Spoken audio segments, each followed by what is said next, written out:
الصبح بدا من طلعته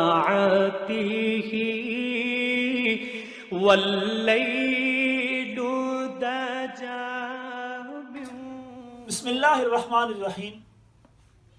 اللہ رب العزت کی ذات دنیا کے اندر عجیب کشمیں دکھاتی ہے اور دکھا کر دنیا انسانیت کو جھنجھوڑتی ہے کہ دیکھو میری رحمتیں، میری قدرتیں دیکھو اور ان سے سبق حاصل کرو اور ایک میرے در پر جھکنے والے بن جاؤ۔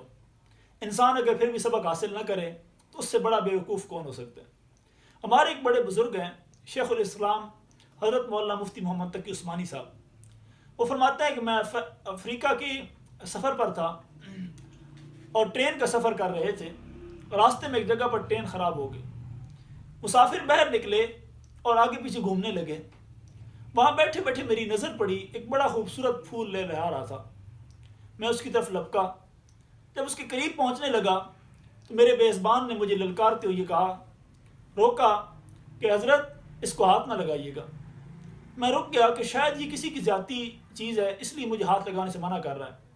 اس شخص نے کہا کہ نہیں، یہ پھول جو ہے اس کے بالکل ساتھ ایک کانٹا ہوتا ہے جو سانپ جیسی زہر رکھتا ہے، اگر وہ کانٹا انسان کو چبھ جائے تو انسان کے جسم کا خون گاڑھا ہو جاتا ہے اور اگر جلدی ہاسپٹل منتقل نہ کیا جائے تو اس کی ڈیتھ بھی ہو سکتی ہے۔ میں نے کہا پھر اس کا علاج کیا ہے؟ یہاں کے لوگوں کے لیے بڑا مشکل ہوگا، گورنمنٹ کو چاہیے کہ ان پھولوں کے قریب کوئی تختیاں لگوا دے کہ ان کو ہاتھ نہیں لگانا۔ اس شخص نے کہا کہ یہاں کے رہنے والے لوگوں کے لیے مشکل نہیں ہے، اجنبیوں کے لیے مشکل ضرور ہے۔ یہ بات بتا کر مجھے اس نے ایک جگہ بٹھا دیا اور خود اس پودے کے درخت کو کھودنے لگا۔ جب اس کے درخت کو کھودا تو اس میں سے اس کی جڑ نکالی اور نکال کر میرے پاس لے آیا، کہا کہ حضرت جب یہ کانٹا کسی کو چبھ جائے تو اس جڑ سے اس کا علاج کیا جاتا ہے، اس جڑ کو وہ چبھاتا ہے، اس کے اندر ایک تریاک ہوتا ہے، جب اس کے جسم میں گھلتا ہے تو وہ زہر ختم ہو جاتا ہے۔ ابھی اس جڑ کو میں نکال کر لے آیا ہوں، تھوڑی دیر کے بعد وہاں ایک اور جڑ پیدا ہو جائے گی۔ حضرت مفتی تقی صاحب یہ واقعہ لکھنے کے بعد لکھتے ہیں کہ یوں ہی مثال سمجھ لیجئے کہ انسان جب گناہ کرتا ہے، گناہ اس کے دل کو سیاہ کر دیتا ہے، اس گناہ کی جڑ میں اللہ رب العزت نے ایک تریاک رکھا ہے توبہ کا، اگر انسان توبہ کر لے تو وہ گناہ ختم ہو جاتا ہے، بشرط یہ کہ وہ گناہ کسی کے ساتھ زیادتی نہ ہو، وہ گناہ حقوق العباد کے اندر نہ آتا ہو، اور اگر حقوق العباد کے اندر آتا ہو تو وہ شخص معاف کر دے جس کے ساتھ زیادتی کی ہے تو پھر بھی اللہ تعالیٰ اس گناہ کو معاف کر دیتے ہیں۔